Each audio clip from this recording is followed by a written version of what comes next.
અમારે તો ગામમાં આ મોટી હોસ્પિટલમાં સર્જન આવે મોતિયાનું ઓપરેશન કરવા 15 દીએ, એમ ગામડામાં 15 દીએ જીવલો હજામ આવે.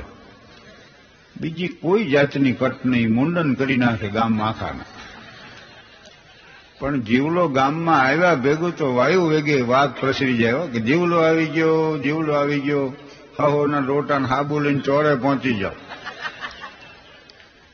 એટલે પોતપોતાના લોટા અને હાબુ પાસે એ સપતરા એટલે પાણાના કટકા જોઈ લ્યો, એમાં ફીણ સિવાય બધું નીકળે. અને 14 જણા ચોરે બેસી જાય એટલે જીવલો હુકમ કરે કે એ પલાળો. સૌ પછી આમાં માથા નાખી પાણી નાખીને આમ ઘસ્યા કરે, કારણ કે જેટલું વધુ પલળે એટલું એને ફાયદો પોત. અને એ કાગડો ચોમાં આમ પલળી ગયો ને એવા માથા થઈ જાય.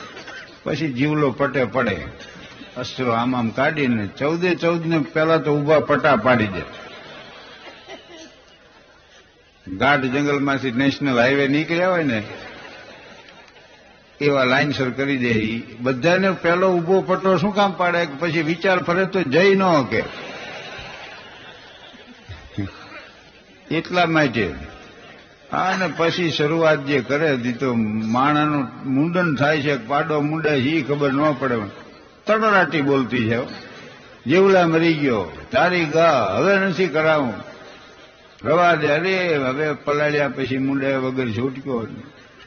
એ લોંઠકો ત્યાં ઘૂંટણિયા પર થઈ જાય ને મૂંડી નાખે બધાને. પણ જેના મુંડા થઈ જાય એ તો ઉલટીને તળાવમાં પહોંચી જાય, ડૂબક્યું મારીને રે. ઘણા અવાડામાં જઈને માથા બોલે.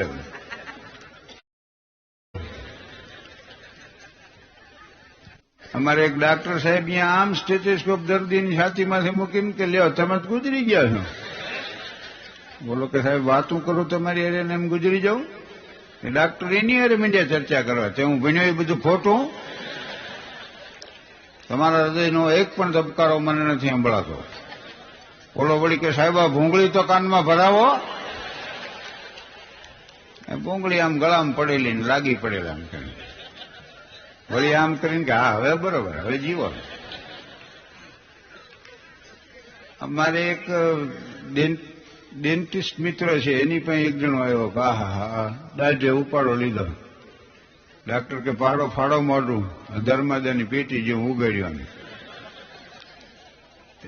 આ ઈચ્છરનો આમ સ્પ્રે કરીને ડાક્ટરે પકડ લાંબુ કર્યું ને ત્યાં દર્દી મીંડ્યો રાડ્યું પાડો.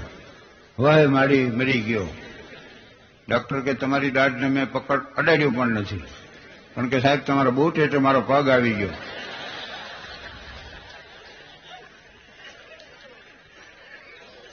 અને અમારે એક આંખના ડાક્ટર છે, બહુ સીધા સાદા, ચશ્માના નંબરે કાઢી દે છે. બાર વળી એક બોર્ડ એને એવું મારેલું કે 5 જ રૂપિયામાં તમે વાંચી શકશો. એક જણો આવ્યો સકર વકર ડોળાને બેઠો આમ કરી.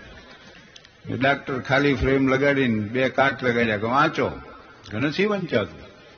વળી બીજા 2 કાચ લગાડ્યા કે વાંચો, નથી વંચાતું. તે હરવાડે તો ઓલા બાટલીના તળિયા જેવા કાઢ્યા, બીડી હરગ્યા આમ સૂરજ સામે રાખ્યા. તો એ ઓલો કે નથી વંચાતું. અડધી કલાકે ડાક્ટરને પૂછ્યું કે લ્યા ભણ્યો છો?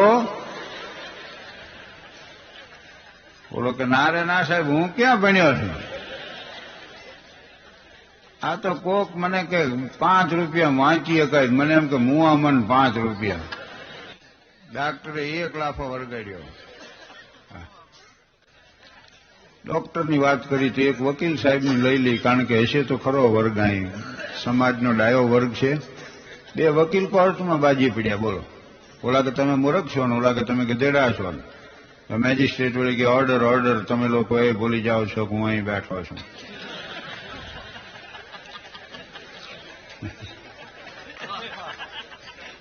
અને અમારે ગામડામાં તો કેવા કેસ આવે.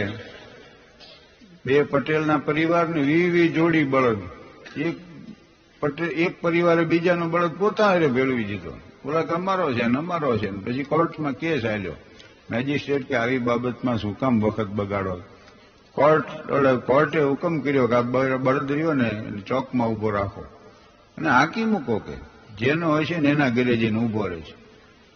તો ઓલા ખોટા વકીલે દલીલ કરી હો કે સાહેબ તો પછી ન્યાય બળદે આપેલો ગણાશે.